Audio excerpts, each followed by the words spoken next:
UBC, Université belgo-congolaise, une grande entité éducative à Kinshasa, avec ses facultés modernes, sciences sociales, économie et gestion, développement communautaire et environnemental, droit, santé publique et médecine. L'UBC décerne des diplômes reconnus mondialement. Ici, qualité et rigueur sont les maîtres mots. Son grand campus, avec ses 2 tours jumelles, s'enrichit des logis haut de gamme pour accueillir professeurs visiteurs, étudiants en immersion, pour les échanges interuniversitaires et pour une formation pratique adaptée. UBC met à disposition une ferme agro-industrielle, une bibliothèque pluridisciplinaire, une salle d'informatique à la pointe du numérique, un cabinet d'assistance juridique, un hôpital doté d'un laboratoire d'analyse médicale, une télévision moderne et bien équipée. En partenariat avec des institutions internationales, l'UBC octroie des bourses à ses lauréats et assure le suivi du cursus du 3e cycle à l'étranger. Nous sommes sur Louosi, numéro 11 à 13, en face du Carrefour des Jeunes. Téléphone, plus 243 816 000 634. UBC, une œuvre signée ambassadeur Mathieu Mobindi. Puissance ya liloba eleki ya lisasi mbote na bino nyonso bozwi libaku malamu ya kolanda Archidic Info, bino nyonso bolandaka masolo ya politique. Donc nous sommes très heureux de vous savoir nombreux, vous qui nous suivez. En tout cas, continuez à vous abonner, continuez à commenter, continuez vraiment à liker nos émissions là. Nous faisons un grand coucou à l'ambassadeur Mathieu Mobindi, CBC, qui nous a permis d'ailleurs de ces beaux cadres qui peut-être désormais nous serons ici, nos émissions seront tournées ici. Donc il y a un partenariat entre Archidic Info et Collège belgo-congolais, donc CBC. Nous serons là, une question pour nous, de vous présenter vos émissions de la plus belle manière pour que vous ne soyez pas déçus. Sur ce, je reçois pour vous un avocat de profession. Lui, c'est Maître Bon Radjabou, qui est un acteur politique en République démocratique du Congo, qui aujourd'hui n'est plus à présenter. Mais si c'est la première fois au Borolandaye et pas Nabiso, Maître Bon Radjabou Azali a politique indépendant. Pour le moment, il est l'un des porte-voix. Il y a province, il y a Maniema, Bandeko Nabiso, il y a Mupandiwana, en tout cas, il y a Kindu, province, il y bien. Avec lui, Tokosolo, là, vraiment, l'actualité, Namolaï Nayango, il est sur ces plateaux. Maître Bon Radjabou, bonjour. Bonjour, monsieur Steve Kambanga. Je suis très ravi d'être encore sur votre plateau et je salue tous les téléspectateurs qui vont nous suivre partout. Nous sommes là, nous voulons décortiquer un peu ce qui se passe dans le pays. Il y a beaucoup de choses à dire, mais nous allons essayer de les dire correctement pour que chacun puisse comprendre ce qui se passe. Merci. Comment va la santé? Très bien, par la grâce de Dieu, parce que si ça dépendait que des hommes, on ne pouvait pas être là. Mais par la grâce de Dieu, on est là en bonne santé. Une lecture brève sur la situation générale du pays. La situation générale du pays est chaotique. Ok. Très chaotique et c'est désolant. Et ça vous met à l'aise qu'on soit bilingue? Il n'y a pas de souci pour moi, parce qu'on est là pour ça. Maître Bon, porte-voix, nous devons apporter parole. Je l'ai dit, bon, c'est pas officiel, mais aux amoko, kambele yo penza olobela kamambu. Il y a Kwena yo ya Maniema. Parce que je rappelle que Maître Bon Radjabou a été candidat en 2011, en 2018, na Maniema. Malheureusement, Azaki est lutté. Donc, il a cette expérience. Il y a Mupandiwana Basalamabila, Mupandiwana Nyonso ya Maniema. Il connaît grand chose na Bakabambar et tout ça. Yabisabiso, quelle est la situation actuelle de la province wana ya Maniema? Merci beaucoup pour la question. Comme tu viens de le dire tantôt, Azaki candidat en 2011, 2018 et 2023. Okay. Candidat à la députation nationale et provinciale. Nous nous battons pour que le pays change, Mais comment l'élection des Alaki, comme les Kaki, donc nous ne pouvons plus revenir sur ça. Donc on monte à la lobby. Maintenant, la situation de chez moi, c'est très chaotique. Et j'en profite d'abord de cette occasion pour essayer un peu à dénoncer ce qui se passe au Maniema. Qu'est-ce qui se passe? Il y a mort d'hommes. Il y a des combats, il y a des rébellions, il y a des désordres à niveau nyonso, à territoire à Maniema.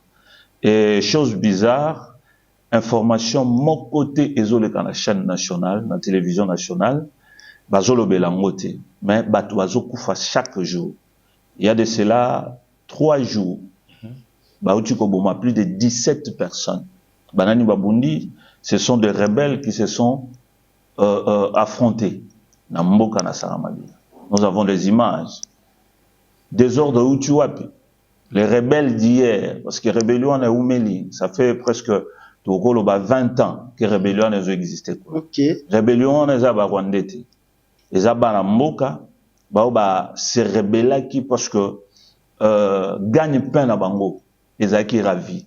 C'est-à-dire Moussala Namboka, les Moussala Moko, Batba Futamarate, Batbaza, comment dirais-je, employé na société, Songoloto Pakalate, Bala Mukaka Bakenda Bilanga, Soka Ke Bilangate, Ake Kosala Obabengaka, Kuchimba Oro, c'est-à-dire qu'on a un creuset, pour que le soit or, soit diamant, Baliaka.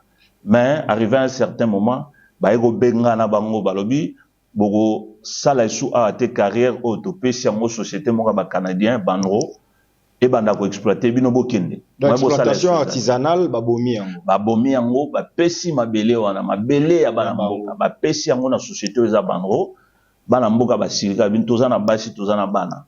Totangi Saka, to revivre l'été Zouarabi sont en charge. Mais comment ça fait-il que Binobo Bengala, nous sommes en façon, Basimba Mindu qui va ça la rébellion. Les lots rébellion a existé, ça fait 20 ans. Rébellion a existé. Gouvernement national est incapable de retrouver solution. Banro et Kimakuna, ça fait plus de 10 ans, depuis Banro et Kanga. Mboke Tikali Mabele Zahana, mais gouvernement est incapable de retrouver solution. Maintenant, rébellion, c'est celle déjà 20 ans. Namboka wana. Et Kabwani, biteni komi, mutuna muta komi prêtre na ndenge na ye, mutuna muta komi la batu na ye. Siko yonde tozolo baboué, le gouvernement en place, la madame Soumino, a eu bango nyonso ba fraction rebelle nyonso wana esali déjà plus de 20 ans na mboka, bango bazo benga malelo ba wazaleno. C'est-à-dire, gouvernement comme ko financer bango, mais baza ba prêtre na mabele o ezali ya mboka na biso. Bazo sala musala o balingi, baza na bateni militaire, baza na minduki, bango ne bazo sala loi. Donc ba mi terreur en fait na mboka. Donc baza ouais, tout est permis pour na simba bango souté.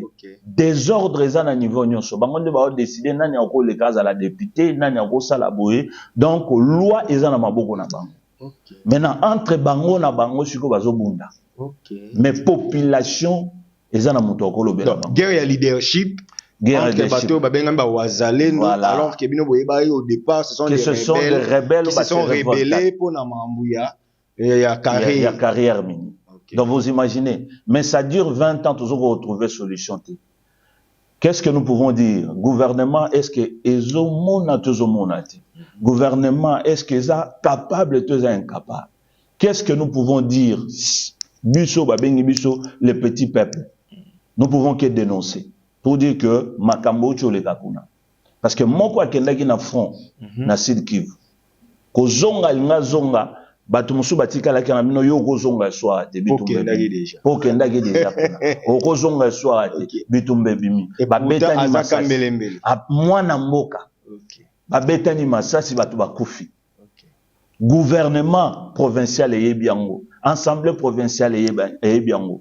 Gouvernement national et bien mais balobé les logos mongoté mais tout ce monde va tout sur bazolongo ati Chicago ba kesala mutumo ka kufa ekuna ba kepesa ba mes condoléances mais biso ba bazo kufa chaque jour boyebi ke Maniema eza enclavé côté moko Sud Kivu côté moko Katanga côté ainsi de suite Kasai Mais depuis guerre ya Kivu, parce que Maniema dépendait beaucoup plus na Bukavu, Sud Kivu, na Goma, bah vient bando kendezo kita.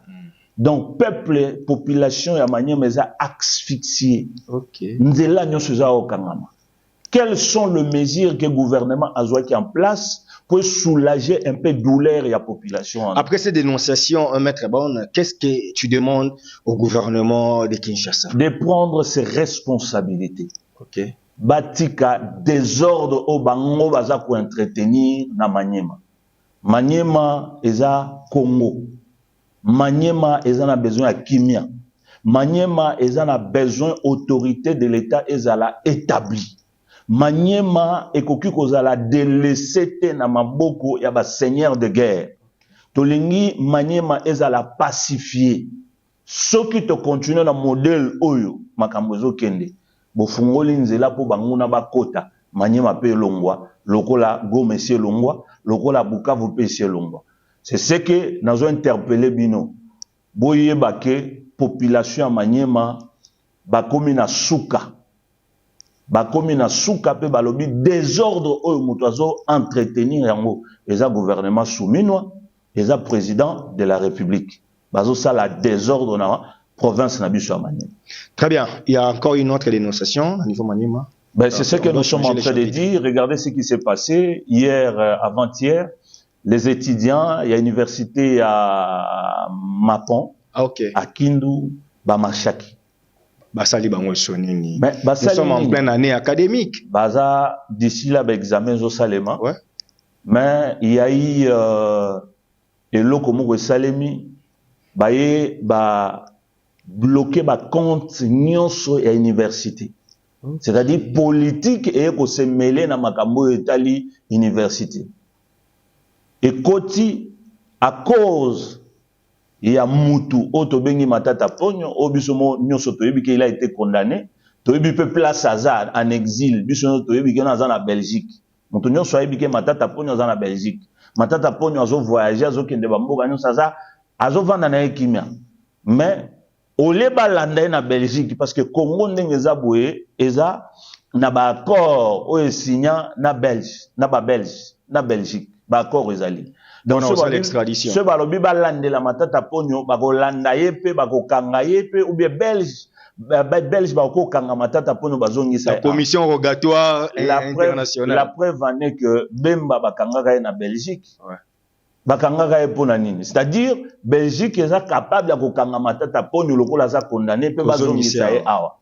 Maintenant bino bokoki ko sala likambo wana te, bokoki ko sala likambo ngote, bo préféré bana o baza kotanga o bazoluka bazokena etelo na école primaire na université bato baza formé na université o bengami que eza ASBL boke bo bloquer financement na bango ba compte na bango nyonso ko simbama ba ko simba ngote c'est-à-dire bo fermer bo kangi université wana eza en cours ya ne o bato bazotanga. Maintenant, les professeurs vont vous créer tension. Mais est-ce qu'il y a un problème, il y a enseignement supérieur et universitaire? Peut-être que l'université a un problème au ministère des tutelles, les autres, ils ont reproché. Je pense pas, bon, ils ont la question, je ne pense pas qu'ils ont politique pour m'attendre même si ce n'est pas un problème, c'est la politique. Si nous dénonçons parce que nous voyons que c'est la politique. Ah, okay. Université, on a parmi les meilleures universités dans le Congo. Ok, ça je sais. Ils ont formé Batou, dans le domaine Oyo, ils ont domaine d'avenir. Hein, nouvelles technologies, informatique, système de réseau, les universités européennes s'habillent sur le lobby, tous à la capable de se préparer à l'éventualité, il y a biloko tous au monde en mokilelo. Mais ce qui vous à cause il y a des différences na bino différents na bino politique, bolingo kotsango na niveau au biso tous au monde la makambu, toko sepelangote. En tant qu'un porte-voix, ndengolo lobaki nous pouvons que dénoncer pour dire que batika désordre bazo créer na Maniema. Maniema est souffrir mingi. Na ko ebiselo ko moko depuis président de la République azaki élu. Au Maniema il a été élu grâce à bana Maniema o ba soutenir ba biso nyonso tokita tokenda sa la campagne à président de la République pour la réélire. Le président Kamere que je salue en passant a quitté na Maniema tambola kota tina ba fin fond akenda ko sensibiliser. Nous étions au four et au moulin pour le président de la République Aleka. Puis il a été victorieux au Maniema avec plus de 70%. Mais depuis l'élection Salemati Lelo, depuis 2019, il est là, il est là, ok. Nana kenda mukomorote. Atinda kutata secrétaire na yete particulier à Kendekuna. Nana komate. C'est-à-dire, nous avons un peu de regrets à Koloba Poani to vota qui. Parce que là, on peut malonga salemiti. Mais désordre zo bakisa, mais zo bakisa. Donc, comme on a dit que Munguna na biso population Maniema actuellement, Munguna na biso na Congo actuellement, et comme Félix Tshisekedi. Mais ça, c'est très fort, là. Et ça, très fort, parce que nous devons le dire ouvertement. Je pense que expression, au yemoko président Félix Alobaka Yango, à la sortie à Congrès, moko basalaka, bazwaka ba résolution. Résolution à Liboso, à Ekolobake, tolobi que l'ennemi numéro 1 à Congolais, ezali le président Oya Lekakawana. Yemoko Alobaka Yango. Pourquoi? Parce que, azo prendre en charge population les eaux coupées la misère. C'est la même chose qui se passe au Maniema. Qu'est-ce qu'ils ont fait? Depuis guerre à Kivu, vous voyez que le Maniema dépend à 90% de la ville de Bukavu, de la ville de Goma. Ça fait plus d'une année. Ville de Bukavu c'est Kenda, ville de Goma c'est Kenda. Maniema so vivonde. Est-ce que bah intensifier même la rotation à avion et Kenda Maniema plusieurs fois pour me mettre la nourriture? Non, mon cher, sac moko ya ciment na Maniema, et ça a valeur à $50. Est-ce que tu peux t'imaginer? Alors qu'ici c'est à $10. Ici c'est à $10, $7, $8 tu peux acheter. Mais au Maniema ça fait $50 un sac de ciment. Tu retournes mboka ngondengeni. Carburant, litre moko carburant, et ça a valeur il y a 15 000 francs congolais. C'est plus de 6$. Tout ça n'a pas. Maintenant, pour soulager douleur et la population, il fallait qu'on soit des mesures qui permettent que, na Maniema, avion se bando kende une fois, à l'époque, il faut to banda et bando kende même 4 fois pour biloko ezanga raté, pour batu bazali. Mais ennemi, ennemi lelo numéro 1, il y a population à Maniema, ezali président de la République, ezali gouvernement ya souminwa. Parce que, batiki bisoto kufa, tozo kufa baolobela ngote. Information nyon se zo le kana Maniema, baolobela ngote.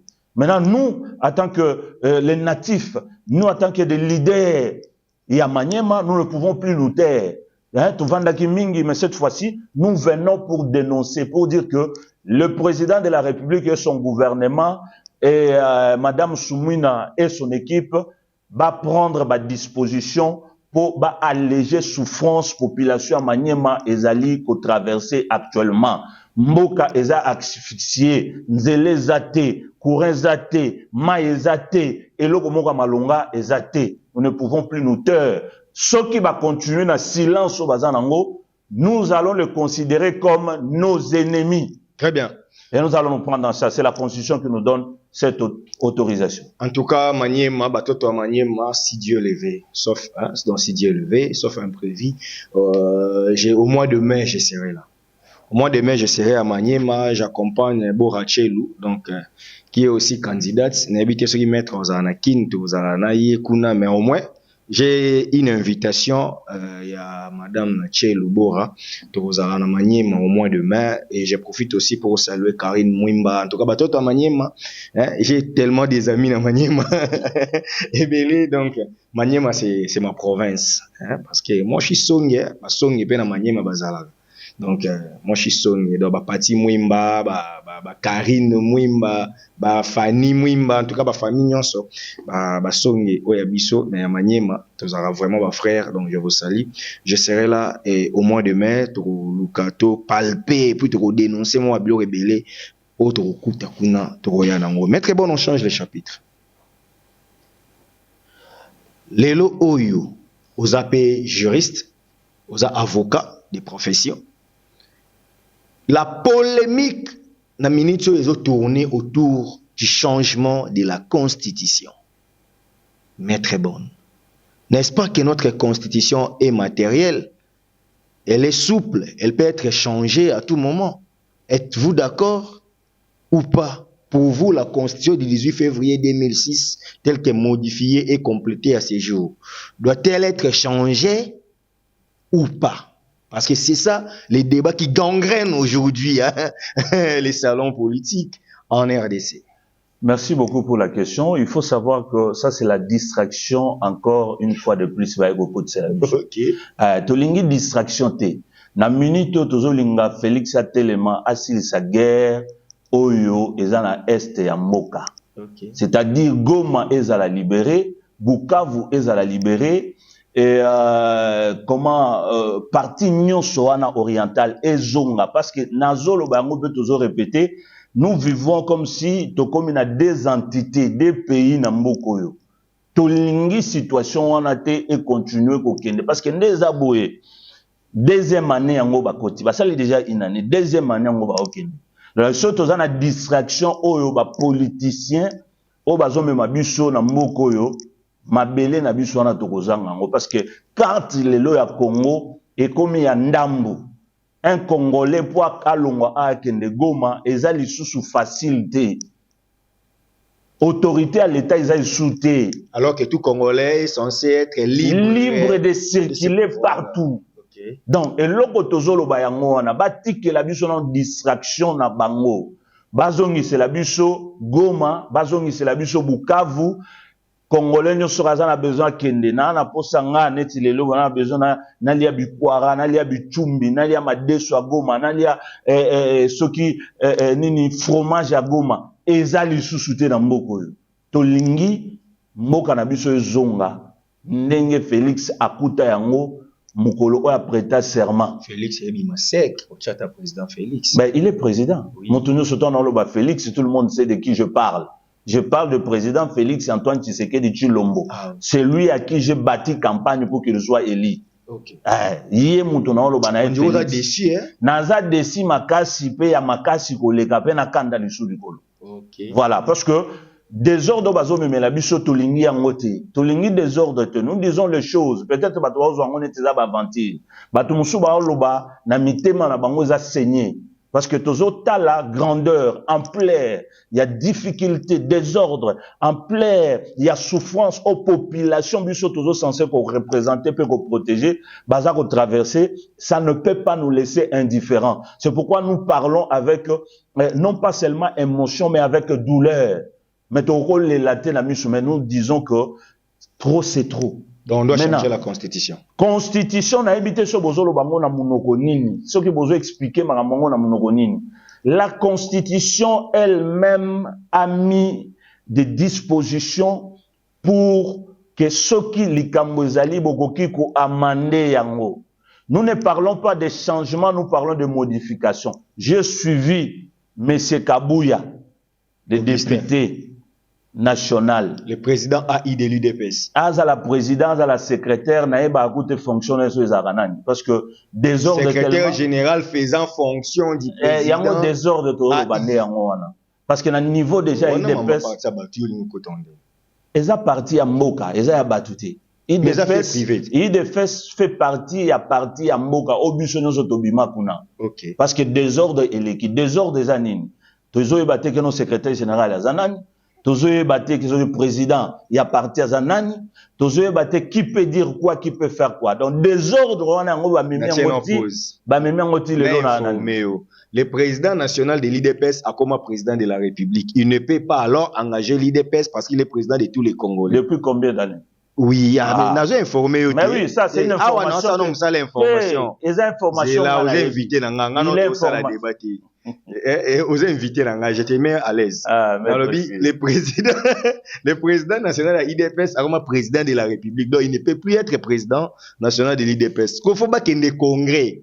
Na congrès, on a obakosala, balobi osala makalate awa wapo Augustin Kabouya annonce ki yango ke ba osala congrès kalate. Siko lokolo Augustin Kabouya, aza secrétaire général. En réalité, fonctionne déjà secrétaire général. Mais en absence, il y a président national, il y a salaire intérim. Donc, il y a double fonction, il y a secrétaire général. Mais il y a salaire intérim, il y a président national, ou il y a empêché. Aux hommes de l'IDPS.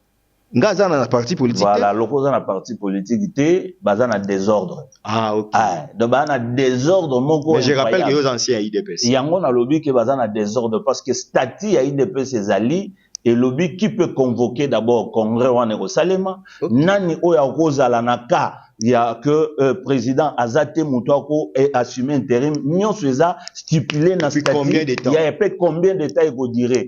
Quand est-ce qu'on peut convoquer congrès ezalaka par année, tous les 2 ans, tous les 3 ans, tout eza ba dispositif nyonso wana ezali. C'est pas le problème de tête sendés compliqué biso na mboko yo. Eza problème ya batu.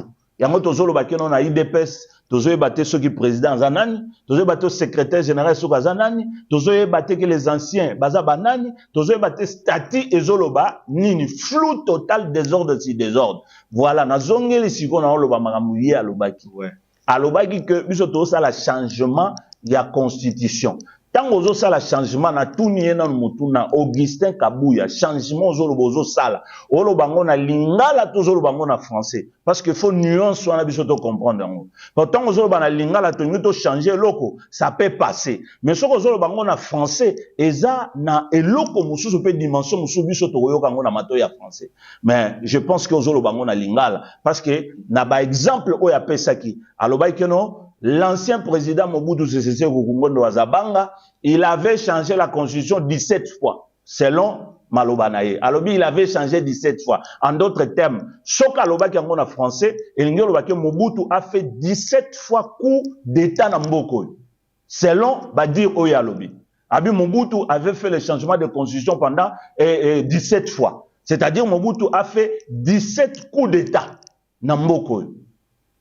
Na yeko comprendre que azolo bango na lingala mais alo bango na français te parce que soka aloba ki na français akolo ba makambo na te alobi Mzee Laurent Désiré Kabila a salaki changement de constitution 3 fois na tout ni lisusu eza lingala to eza français o ya zoloba parce que président Kabila Mzee Tangwayaki a salaki changement de constitution une seule fois c'est-à-dire to longwe na république to zaki nango to koti na république musu esili o wana musu ezaki ba amendement ba ajout makam.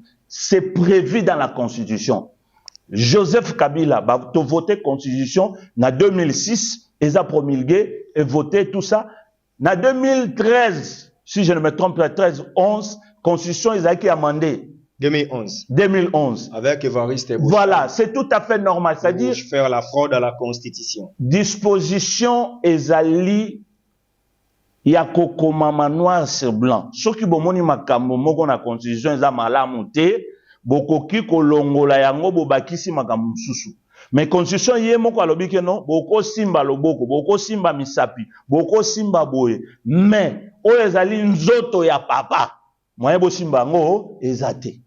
Maintenant, oyo bango bazoyebisa biso bayebisa biso na lingala po biso to comprendre parce que munoko na biso ezali lingala eza français te boyebisa biso na lingala bolingi bolongola nanu makamususu oyo ezali ou bien bolingi bo simba oyo ezali nzoto ya papa na nzoto ya mama soki ekomi na niveau wana ekomi provocation tokondima te mutu asimba nzoto ya papa tokolinga te mutu asimba nzoto ya mama parce que bozo provoquer biso.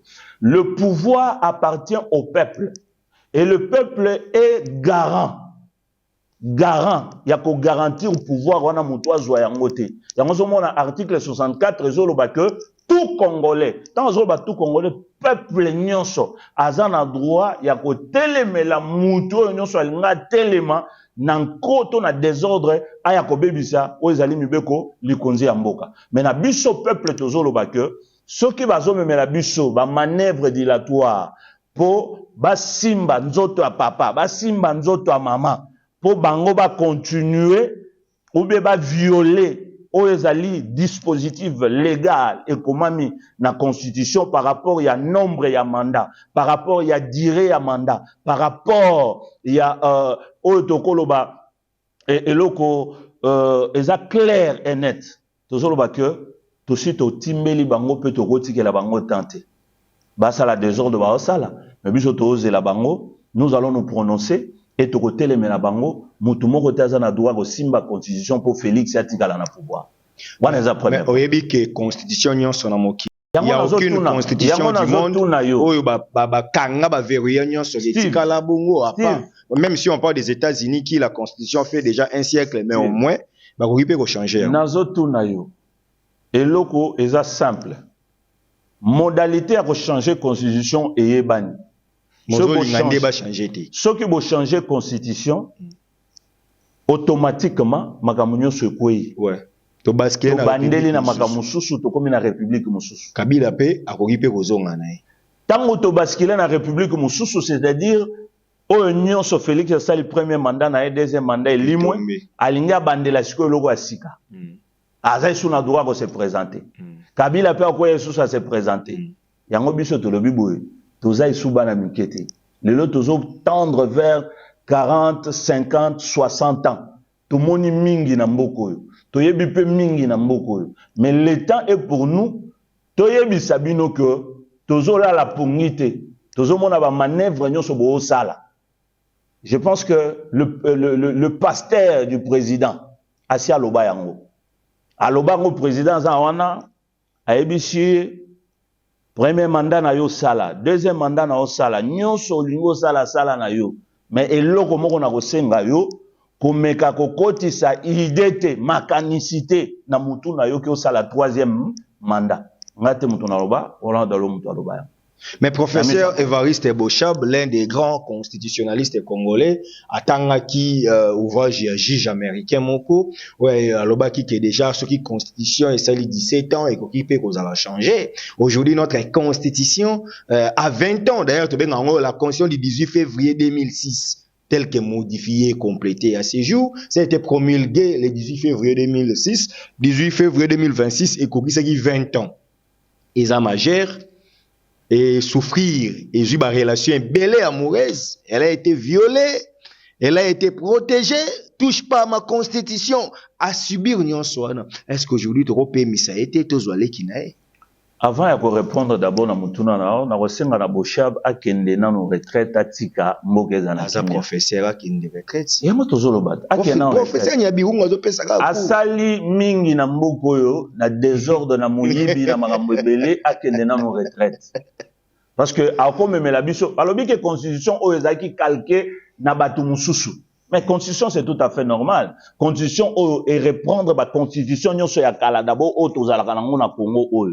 Et mo pikoti pembeni et tali na mokili mobimba ba constitution ba mboka musundengeza et et sangisi et puis ba raisonner ba façonner tozu na constitution na biso ezawana et puis si ba directive que nous pouvons modifier à tout moment certains articles. Maintenant problème eza wapi polo ba keno akoli ce qui alinga même biso na façon ya koloba keno constitution ko kisi 18 et ko kisi 20 ans chez comme mokolo koli yena mu akende retraite akende na no retraite parce que akoli asali makambo ebele biso to yebi dossier za mulai ya yebo shab na mboko yo ba makambo ba mbongo uta Brazzaville SNEL ba futa ba mbongo so ko mbeti lelo to lobela ngote qui secrétaire général na mamnyoso to yebi yango maintenant akende na no retraite atika kongoza na kimia ke yako mema biso na désordre to loba to lingi tozolo ba na bato bazo kamba biso baza la sensé bazo ba responsabilité na bango ba s'organiser pour élection et salema na 2028 élection et ko salema to komone longia Félix Tshisekedi Tshilombo te. Oui, que techniquement l'élection ça a maté parce que les lots ça en 2026. Il n'y a pas question de techniquement mon cher, je ne peux pas te laisser dire ça. Budget ya mboka, rubrique ya mbongo élection ba chate. Ngana lobi boye. Na 2024 ba chate 25 ba chate 26. Na lobi boye pe na lobi boye. En tant que Congolais, on a droit wana ya koloba. Liberté d'expression, peut de penser. Na zolo bango, en tant que Congolais, et peut signer la constitution, o yanga pe na zolo ba chaque jour que ne touchez pas à ma constitution parce qu'ils ont protégé ngai. Loko la constitution ils ont protégé ngai na lobi boye. Ba désordre na bango et koki kola tabisote. Soki babandaki ko tia budget chaque année il y a élection. Babande ko tia par il y a élection te nazui formule oyo kabuya auti koloba awa mutu nyonso akoboya to changer constitution makambo na bango wana se kaza contre biso pe makambo wana etali biso te na récupérer ka maloba oya lobby ba manœuvre na bango dilatoire ba osala kozanga kotia budget ya élection etali bisote parce que constitution epesa ki bango que chaque année quand vous votez le budget élection il faut ezala maintenant soki baboya ki kotia yango etali bisote na répéter yango lisusu etali bisote tant nazolo babiso ça dit nous la population congolaise to yebi ke to pesa ki Félix mandat ezosila na 2028 ko sila ya mandat za élection pe esalema abi console ya basala ya sika bozela basala oya bango me etali bisote oyo biso to yebi eza na mboka eza constitution na biso oyo ndeko na biso mbata alobi la meilleure constitution que notre pays n'a jamais eu. Meilleure constitution. Nano tozoate, yango tozanango. Maintenant, tozo bakeno ne touchez pas ma constitution. J'ajoute encore, ne touchez pas à la meilleure constitution de la République démocratique du Congo. Moutoua simba ngote. Puis ceux qui bino bossa de la constitution na bino banzungu na basani etali bisote. Parce que oya biso de to vota kia. Très bien. Maître Bon Rajabou, Bahati Lukwebo, deuxième vice-président du Sénat, président national et AFDC, président autorité morale et plateforme AFDC et alliés, à Salaki en point de presse, Oyo Wapi et Lukele ba problème, à Boyaki mamba constitution ba bouger, à Lobelaki mamba belé, ndeko Bahati à Lobaki le moment reprendre l'émission, Oyo que Congo a un problème à ba texte été, ils a problème ya batu. Mais batu babi ye mokonde mutu ango wana, Oyo a problème. Pona nini, yé na Sénat, moi nané ministre, moi si na ye suppléant, koto babi ye azwaka pouvoir sur comme air ya côté ya Kabul. Akobendaka moi 2 personnes na parti. Le reste est dans la famille. Na ba nazo ba selon ce que les gens disent. Babi ya tchaka na bana. Ya mineur maza conseiller atake ndaka ni bureau te mais mbongo oyo ya conseiller wana l'état foutaka ndeye. Na ba prime tout ça. Babi yende na no vrai problème. Et puis pendant un peu sur premier espace après koloba makambo wana ndenge tozo solana yo awa. Bazana plus de 30 signatures na Sénat. Il y a pétition contre ye. Il doit être déchu na poste de deuxième vice-président pour alakisi loyauté na mokonza mboka na ordre ya union sacrée ndenge ezali wana plateforme politique et fa ki soki mambo eza ba traiter à l'interne ya memi yango na place publique donc pour na babiloko wana nyonso ndeko Bahati Lukwebo azolongwa deuxième vice-président Sénat ba sénateur ya AFDC ba se désolidariser na ye basala ki communication lobby bandeko ebele donné to loba boye Bahati Lukwebo est sur une chaise éjectable azo céder fauteuil wana ya deuxième vice-président azo perdre ba privilège peut-être ba ko pousser yepé na opposition bien que Jean-Marie Kasamba lobby Bahati akwe raté ata ba bomie na 10e étage yé déjà loba osalaka opposition te ya ozalaka kaka na président nyonso kozana mboko. Je pense que au rejoindre nga tana zoba ke désordre eza na niveau nyonso na mboko. Ba biloko nyonso uti ko enémérer awa soki tozaki na mboko eza sérieux eza biloko eko salema te. O nyonso ka uti utanga wana eko salema te. O tolingi to longola parce que alobi boy. Écoutez, nous sommes en démocratie. Parti d'abord IDPS, tozwana nous IDPS. Eza parti o eza na mouvance nini faut bato bayeba ezo prôner nini je pense que ezo prôner social démocratie maintenant ce to na démocratie elingi koloba te ke biso to komi lokwa ba robot soki mutu azo kamba biso a tourner mutu na droite biso to ke na droite te démocratie ezo pesa mutu nyonso possibilité ya kokanisa pe koloba o yazo mona. Et quand ça les locaux moroté sorti médiatique ya bati et ça les locaux moro neti loko asikaye na mboka non et loko wana et lobamaka nango mutu nyonso lobaka biso to lobaka yango awa et loko moko asika bati aye nango ezate il a fait que reprendre makambo biso tozo loba butu pe moi na ba média ya koloba que problème toza nango na Congo eza problème ya ba texte te eza problème ya constitution te.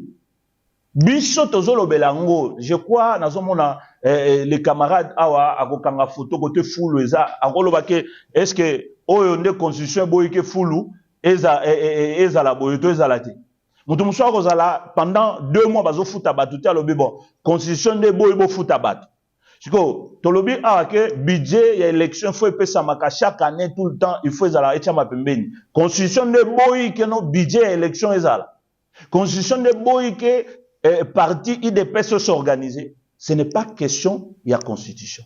Donc, bati kabiso na distraction oyo balingi ba mema biso. Ceux qui bati yazana nyao aye bakandenge ni na ko ya mu Congo te aye binde ni se trouver et ça ba calcul na ye parce que la politique c'est un jeu. O batu nyonso ba ye bakandenge na ko pousser ba pion na ye pour se retrouver. Donc, aza muto yaza felin aye binde ni na ko se retrouver parce que na minute oyo nazo biso que union salée na bangwano be union sacrée eza déjà ya kopanzana et loko zalaka sukunate. La preuve en est que 40e anniversaire et où tu salema il y a parti des PES. Je pense que c'est ce que zalaki to zalaki. Est-ce que monaki mutu moko akenda ekuna? On est à IDPS. Mais oui, mais IDPS fait partie de quoi?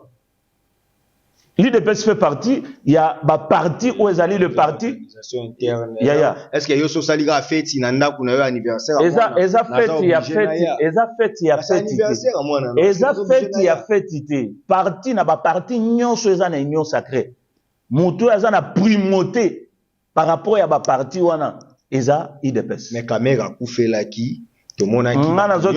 Nazo loba makambo wana te. Nazo la comparaison te. Nazo peso ba fait pour te faire comprendre que nazo peso ba fait pour comprendre que union sacrée wana eza coquille vide et loko monga malonga eza kunati. Mbata ye auti je sais pas ce que c'est zongi. Semaine passée azaki na Paris. Azaki na Paris ake sala union sacrée na Paris.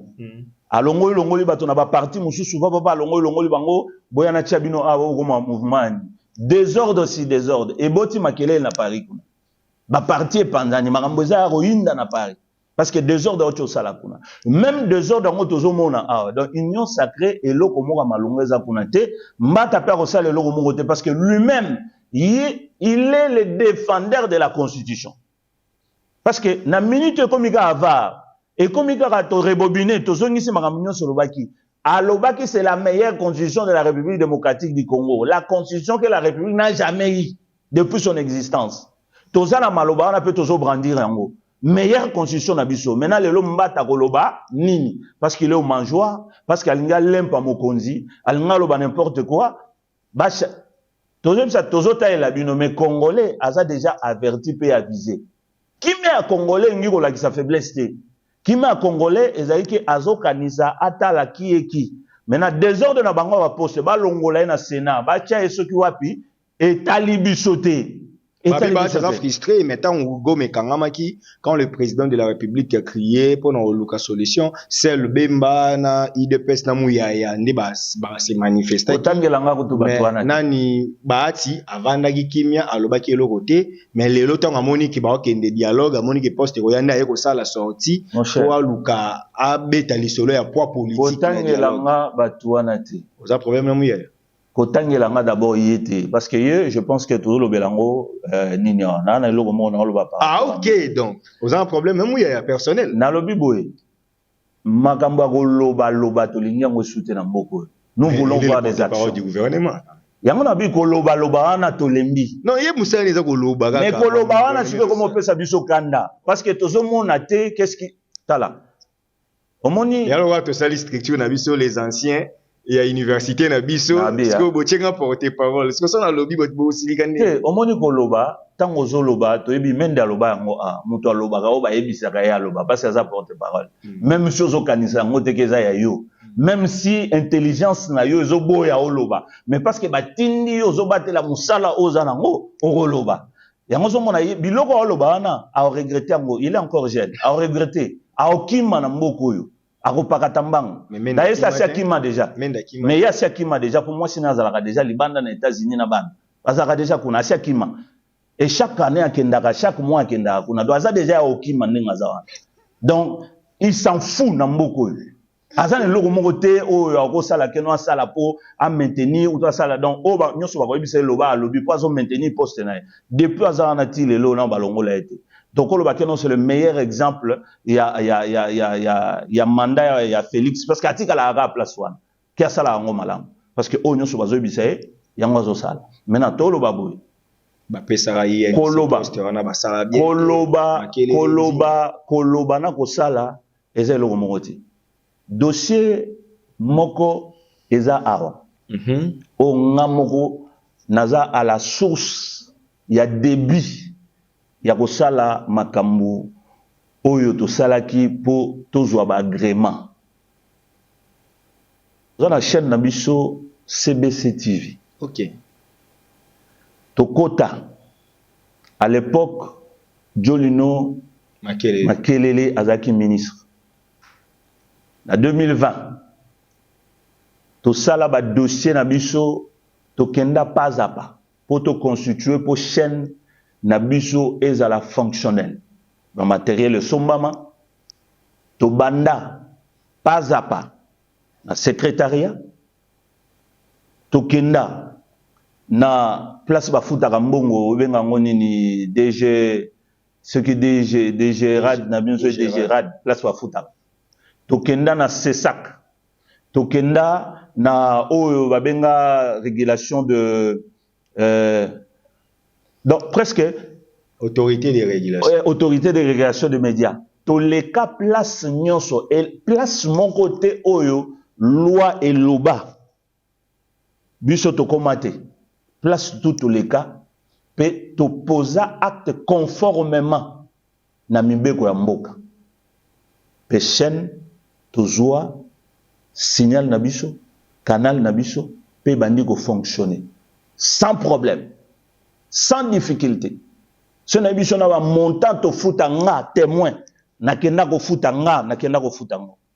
$15,000 à l'époque. To foot. Nga na za témoin na kenda na place na kenda ko foot na muto ya manga na rola bisa. Arrivé ya ndeko na biso ozo tangela nga muyaya. Aya ko bimisa arrêter musuza sika. Alobi boy.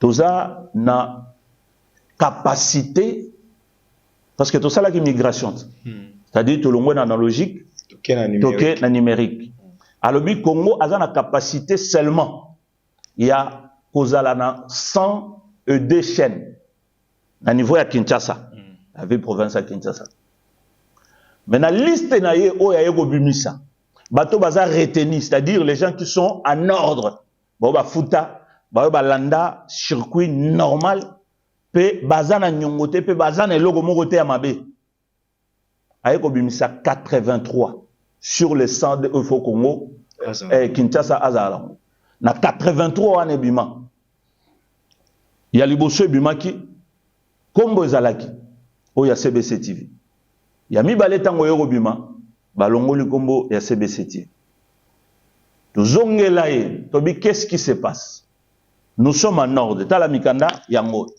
makambo eza boy ba preuve de paiement yango likambo ngo eza nini alobi non nous allons vérifier atinda batu baya ko vérifier ba installation biloko nyonso ba trouver que baya ko trouver que c'est correct et loko moko ezangité ba PCP avis favorable. Maintenant nous nous posons la question depuis 2003 tilelo 2023 tilelo ça fait 3 ans tozo kende soto komi na main a to juste 3 ans chaîne oyo bakanga yango pona nini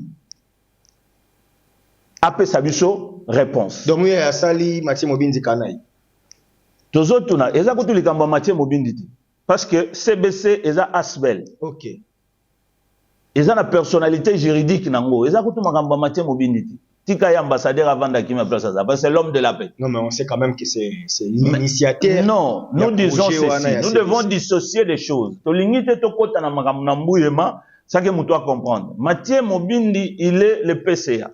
OK. Il y a autre bengi Asbel, to bengi ngo CBC. Oh muto nyo soyé pas battu. Oui, parce que les associations, mon cher, les associations, ils ont fonctionné. Ils ont la personnalité juridique nango. Et futaka makambo nango pe etambolaka conformément ya mibeko ya mboko etikala ko violer ata yota moko te ya mibeko ya mboko. Donc nous sommes dans la légalité. Mais pendant 3 ans oh nazoloba kanaï ya nani ya Muyaya asali kanai oyebi asali kanai ngopani parce que ayebi Muyaya asakapare na funa alobaka ye mutu aza mokonzi ya funa eza ye donc ndeza nazokanisa ke funa kaka oyo ozalaka mpona ye donc mutu mosusu akobima na funa te soki aza na baprojete ya 2018 so 2030 2028 2030 soki azalaka kaka tozoyebi c'est que la loi c'est la loi. CBC et Vandi et Lukie selon le règle de l'art, pas à pas. Ekei, tozongi, tosololi, tozongi. Solution au monanate. Tu veux comprendre que il y a quelque chose qui cloche. Comme on dit l'angou sous roche. Nous devons savoir qu'est-ce qui se passe. Oh, biso toza bato ya mibeko. Lokola tozalaka bato ya mibeko tolingaka makambo na biso tango ezokende ezala na mibeko pe tolandelaka eloko na eloko nesika nango. Et lokola pe batangisa biso wabike mutu aza na droit na ye, il faut revendiquer yango.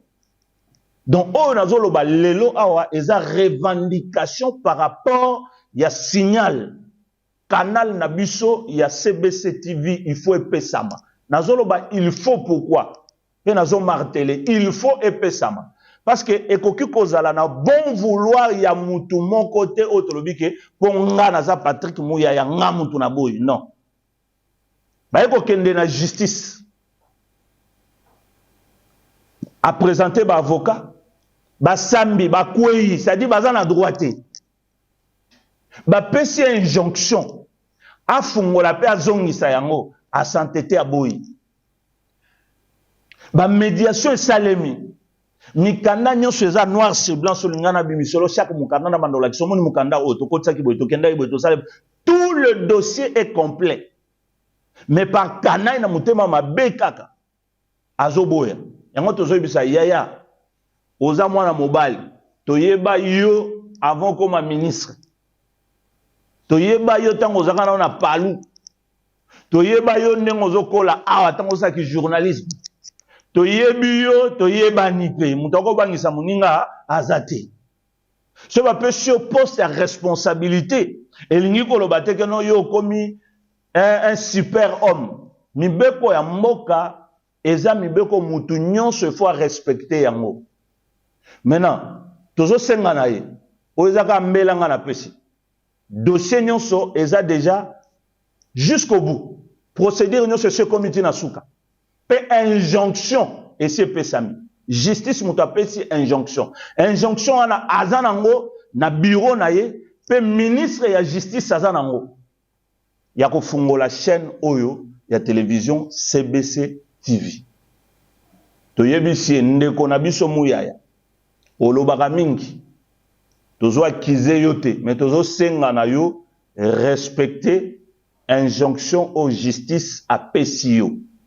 Pesa biso signal pe canal na biso e banda ko fonctionner parce que nous sommes prêts pour eloko na biso ezala à disposition ya population ba eba ko s'exprimer et loko na sengi yango wana mais ce qui est ça limité na yo na biso neka tozolo baboy tokotika yote toko za isuna kimiate. Merci beaucoup. Voilà, le message est passé. L'excellence, monsieur le ministre de la communication et médias, Patrick Muyaya Katembwe.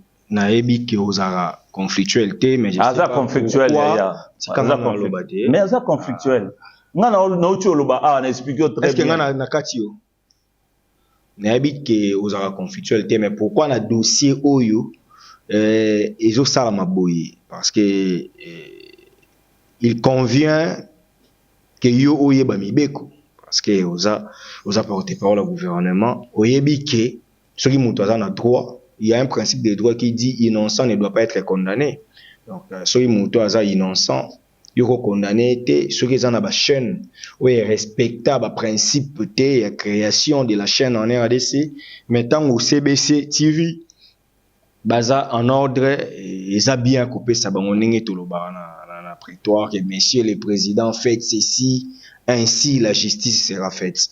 Donc moi je pense que Kozongi ça signale CBC TV et vous avez une chose importante et puis vous avez la sagesse na place ya ke comme na TV ou bien la politique et surtout que ba mener ba remaniement il faut éviter ba problème pour comme le matraquage médiatique comme collègue nayo et comme le matraquage médiatique et vous allez bien te j'ai des amis na gouvernement j'ai des amis en opposition j'ai des amis na position na yewana toi tu es mon ami akoba na position na yewana mais to yebi c'est que no biso population to simbi omoni makambo nde banda koleka ezoleka ba avocat bazokutana eketi na conseil d'état makambo nyonso ekatani tout c'est comme na suka biso to banda kolobate to banda kotalela maintenant peuple aye ko comprendre que bazo privé na oezali droit na ye pe place na ye akoko s'exprimer parce que oeza asbel mutu nyonso alekaka na CBC TV okotuna bango ezala ba sportif ezala batu mutu afutaka eloko te c'est gratuit basala ngo mutu nyonso ya s'exprimer oloba. Maintenant, à privé, biso ne loko o biso to roloba. Yango biso to juste ko likambo to koti likambo. Biso siko to koti likambo to yebise ke muyaya. To koti likambo to koti kayote parce que tozo mona te tozo senga ye kutute biso to senga yete. Tozo senga yete. Tozo ya te ke no to bondela yo oza excellence oza etali biso te ki excellence na yo to lobika ke mibeko e lobby. Bon, lui, il est politique. Moi, je suis professionnel des médias. Et de surcroît, moi, je pense que la sagesse et aux hommes, ça signale. Parce qu'il a droit, balobaka, mieux vaut un mauvais arrangement qu'un bon procès. Maintenant, Boké déjà tient un procès et que Bango va gagner. En tout cas, c'est sage que signale la Bango et Zonga. Maître Bonne Rajab. Dans l'immédiat, mon cher. Maître Bonne. Oui. Ok, dialogue. Eloko na oloba yango na mboko yo mutu ana makasi ya kobenga na moninga azate mais yo okena côté ni na côté ya peuple côté ya peuple kuna ezate yo fango kene na cénacle de pasteur cénacle de pasteur ekufa mon cher j'ai dit ceci na yebisa que jowana yamba inga na yebisa que l'article 58 de la constitution elobi na biso que richesse ya mboka oyo esengeli ezala partager équitablement. C'est-à-dire nanga yo naza boye. Misolo mboko lokola toyoka yango kaka lokola avion 100 millions, 200 millions, 400 millions, lampadaire, ceci. Ndenge pe ministre ya finance alobaka soki ko payer to kabolaka nanu. Wana dudu fam. Na lobi nga pe na droit il y a qu'au jouir la richesse à Mboka Nanga Congo en tant que citoyen congolais. Ok. Il faut garantir la santé, sécurité sociale. Il faut garantir la transport. Il faut jouir na ozali richesse. Congo eza Mboka oza na richesse. Mais na pona nini biso tozo mona ngote. Bato musuto yebi ne bayaki lelo comme mona comme on dirait mannequin. To yebi bango ne bayaka. To banda ko bilisa ba photo po bazoli ya mbongo mboka mais biso tozo tambola makolo na mai tozo zinda doza en sa poste et puis po bandolia lo bananga so nazaki na poste encourager ozo regretter bato miso mona kinde bayaki ba komi ba mannequin bazoli ya nazaki na poste so nazaki na poste à poste c'est que ba nommer pe po kimie kota so nazaki na poste à poste depuis 2019 o tozo pouvoir ou bien le bango clair au INC na IDPS bazwa pouvoir na mboko babati bazalate ok bato mususu o biso toyebi awa bazalate na ko senga ngo mais natika la ko senga te ngana yaki na vision ya ko bondela pona mboka o Congo pe ba diriger mboka mituna bango et se ressaisir bongo na bango et normal. Otuninga mutuna nazo répondre. Ouais, prière ici. Vision onga na yaki na ngo yango wana. Na tikala ko kende ko beta porte ya politicien te pour apesa ngambongo. Na tikala ko kende ko kemande poste te. To kota na prière, je pense que ebima partout bomona tozo bonde la po président Félix asilisa mandat na ye. Tolobi ke tokobonde la président ndenga koti akosilisa mandat na ye liwa akomona ngote pe mutu akolongola ye akozala te Et nzamba zo répondre biso. Parce que ndeza boazo sili sa mandat na ye. Mutu akolongole azate. Mutu akoboma epe azate.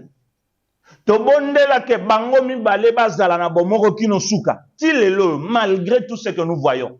Malgré ba changement ba couleur na baning. Mais ti lelo le président Félix et le président Kamere bazakaka na bomoko. C'est la prière qu'on avait fait. Maintenant, et comme il attend na biso sikoyo, toloba que peuple espoir y alternance autozaki nango. Auto mona que le peuple d'abord dira mikolo nyonso yo tukoleka. Tozo mona logote peuple aza infamé. Peuple aza meurtri. Tozo mona logote na libenga ya peuple. Yango tolobi l'article 58 de la Constitution est à la respecter. Peuple nyonso ndenge bazozonga awa na mois de mars session parlementaire zo fungwama tosi tolobi déjà na son excellence Aimé Boji l'article 58 distribution équitable ya richesse à Congo biso peto banda kozwa mbongo ya Congo oyo ozala osala kosala kate tozwa ka mbongo ya Congo boluka mécanisme nyonso boko sala biso peto banda kozwa mbongo ya Congo sikoyo yo ozala rappelé pasteur pour na présenter yo ra maître bonne ozala rappelé pasteur ozala kuna cénacle de pasteur na yo obanda kosambela pour na mboka ndo tsolo bawa église de réveil et kabwani ka pour na mamba ba dialogue RC koto epa ejiba ya mampia tebi ke bango nde bazo travailler tout ça mais to moni aza réveil ndeko Dodo Kamba nga yebika prophète Dodo Kamba ya salipe au conseil sur nini wana bango pe ba créer na coin na bango sko yoza wapi po na RC na ebité sokoza soza na RCT faut attendre na Senko ECC kuno zati ozana Dodo Kamba oza so ba bengi kota te ba pasteur yozati côté ba politicien ozati ko INC IDPS nyonso yozo tumba côté ya ba rebelle au soutenir bango te ba opposant au juste yo okende dialogue na qualité nini na dialogue étant congolais de père et de mère acteur politique oyo azali kolobela pona mboka na ye wa sûr ba désordre obengo benga ngatenga na kokende mais vous en a badge d'accès mais badge wana siko to kozwela ngo prise en charge là c'est siko bomela biso ngona na osenga prise en charge naza na besoin de frais de mission te so yo selema na Luanda na okena Luanda ngamoko na ofuta bien na ngana ke Luanda na bi na ye na dialogue ya biso Congo parce que il faut dialoguer salema et loko biso to osenga na mboko yo muto aza na makasi ya kobenga na moninga azate tala Iran. Est-ce que niveau ya Iran na États-Unis bako sala face États-Unis na Israël côté moko Iran a télém. Est-ce que yokaki le président iranien a comme tambola bamboka o botala États-Unis ayeko kotumba mboka na ngazo bobo waka ba bomba guerre moko imposée o ceci ba formule non ala kisi kaza mwana mobile bo beti et pa beti. C'est comme ça. Maintenant depuis mokonzi na biso akota na mboko yo na 2019 balobaka na biso ke guerre oyo bandi depuis 30 ans. C'est-à-dire avant aya na bokonzi ayebe ke guerre ezalaka. Tango aya na bokonzi eloko nini oyo ya salaki pour rendre biso fort to faire face na menace zo extérieure. Mais ba drone ya ngone zo panza ba M23 lobby balobaki ke Goma FARDC na o azalendo ba comme presque déjà na Goma to la peto la muki bo Goma ezongi ba aventure ngo to loba ya kosaka na espo na biso bato balali ba okanisa ndeni na olia lelo po boyeba ke congolais kinois aliaka na to du jour au jour mutana boule boule ke lobi na okena beta boye boye omoni ba FARDC ba yaki na drone ba sali boye ba komi boye boye. On n'a pas besoin de ça. On n'a pas besoin de ça. Il y a ma solo. On a besoin de. Tu as besoin que Goma et Zongi na moka. On a besoin de télémi to fêter. Ok. Oh, to kenda ki to pusana ki to zonga ki to ça. Tu as besoin de te. Ba bombe information. Ne ba bomba kake. Ba militaire na biso banda guerre et banda ti le loso ba kufa combien. Yo yebi. Yo za journaliste. Nana ça peut s'abiso que to si to perdra autant baza blessé autant baza boy disparu. Nana yebian. To yebite. so bangi bapesa biso information ya baavancé ya barekile ya bastratégie ya banini bapesaka biso mpe nombre ya bamilitaire bazokufa bapesaka biso mpe nombre ya oyo mpe bao bazoboma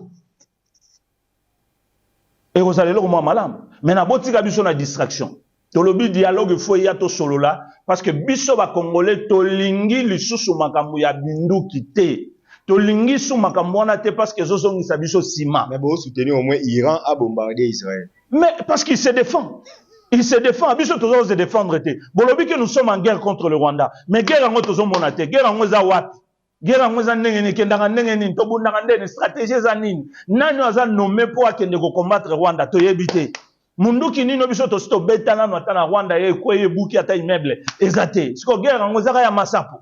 Voilà, tokomi na suka émission na biso une dernière question.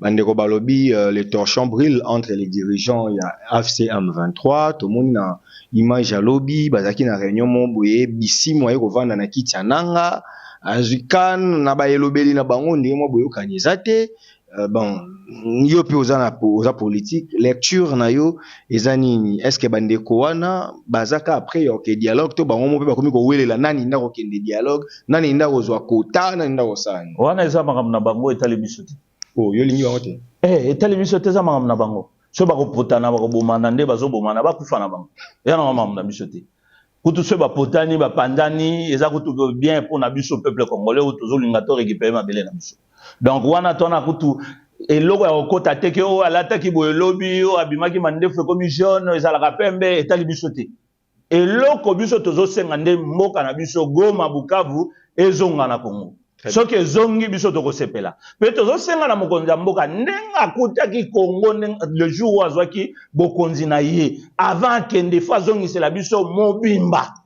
tolingi te keno azokende eza ndambo avant ya kende azongisa ngo mobimba pona kozongisa ngo mobimba akende dialogue basolola comme ça asilisa mandana na kimia azongisela biso Congo ndenga kutaki yango eloko tosenga yango dialogue tolobi dialogue eza primordial soki to na makasi ya koboma te ya kobotola te tokende dialogue comme ça kimia kota to récupérer mboka na biso.